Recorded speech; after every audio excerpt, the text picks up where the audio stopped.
ये है Andromeda Galaxy, जो हमारी मिल्की वे गैलेक्सी के सबसे क्लोजेस्ट गैलेक्सी है। बट ये मैं आपको क्यों बता रहा हूँ, क्योंकि गैलेक्सी में अरबों खरबों स्टार्स और प्लैनेट्स होते हैं। जैसे हमारी मिल्की वे गैलेक्सी में प्लैनेट अर्थ है, वैसे ही एंड्रोमेडा गैलेक्सी में भी अर्थ लाइक प्लैनेट्स हो सकते हैं, जिन पे लाइफ फॉर्म हो सकती है। और अगर हम इन प्लैनेट्स को स्टडी करने के लिए एक स्पेसक्राफ्ट को भेजें तो उसे 94.5 बिलियन ईयर का समय लग जाएगा। और अगर हम फ्यूचर में लाइट स्पीड को अचीव कर भी लें तो भी हमें एंड्रोमेडा गैलेक्सी तक पहुंचने में 2.5 मिलियन ईयर्स का वक्त लग जाएगा। लेकिन क्वेश्चन ये है कि क्या ऐसा कोई शॉर्टकट है जिससे हम लाइट स्पीड से भी फास्ट ट्रैवल करके वहां तक पहुंच सकें? साइंटिस्टों ने ऐसे बहुत से मेथड्स डिस्कवर किए हैं जिससे हम लाइट स्पीड से भी फास्ट ट्रैवल कर सकते हैं, और उन्हीं में से एक है वर्म होल। वर्म होल क्या है, कैसे काम करता है, इसे आज हम इस वीडियो में डिस्कस करेंगे।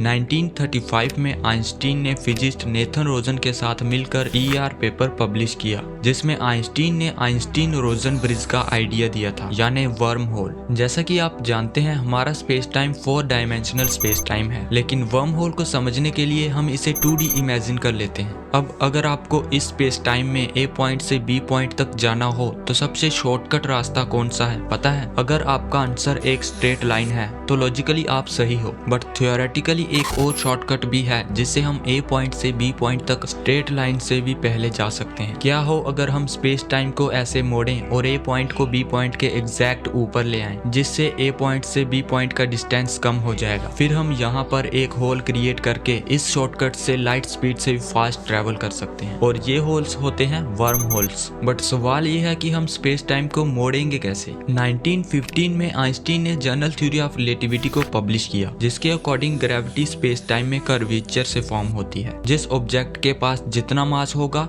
वो उतना ही स्पेस टाइम को कर्व करेगा, जिससे ग्रेविटी क्रिएट होगी। और इस कर्वेचर को समझने के लिए आइंस्टीन ने फील्ड इक्वेशंस दी, जिसे 1916 में कार्ल श्वार्ज़चाइल्ड ने सॉल्व किया और एक सॉल्यूशन दिया ब्लैक होल्स का। ब्लैक होल का मास स्पेस टाइम को इतना कर्व कर देता है जिससे इनफाइनाइट स्ट्रॉन्ग ग्रेविटेशनल वाला ब्लैक होल फॉर्म होता है। अब आपको ये तो पता चल चुका होगा कि मास से स्पेस टाइम बेंड हो सकता है। ब्लैक होल के ऑपोजिट अगर व्हाइट होल हो तो स्पेस में एक टनल क्रिएट होगा जिसे वर्म होल कहते हैं। व्हाइट होल ब्लैक होल के एग्जैक्ट ऑपोजिट होते हैं। ब्लैक होल में चीजें जा तो सकती हैं बट वापिस नहीं आ सकती, बट व्हाइट होल में इसका उल्टा होता है। व्हाइट होल से ऑब्जेक्ट बाहर तो आ सकते हैं बट अंदर नहीं जा सकते, बट व्हाइट होल अभी तक सिर्फ थ्योरेटिकल हैं। वर्म होल 2 टाइप्स के होते हैं, ट्रैवर्सेबल और नॉन ट्रैवर्सेबल। नॉन ट्रैवर्सेबल वर्म होल में से मैटर ट्रैवल नहीं कर सकता। ब्लैक होल और व्हाइट होल से बनने वाले वर्म होल नॉन ट्रैवर्सेबल है। ट्रैवर्सेबल वर्म होल के लिए हमें जरूरत होगी एक्सोटिक मैटर की, यानी negative energy density matter, but ये भी अभी तक थ्योरेटिकल ही है। साइंटिस्टों को यूनिवर्स में कहीं भी एक्सोटिक मैटर नहीं मिला है, और वर्म होल का कॉन्सेप्ट भी अभी तक थ्योरेटिकल ही है।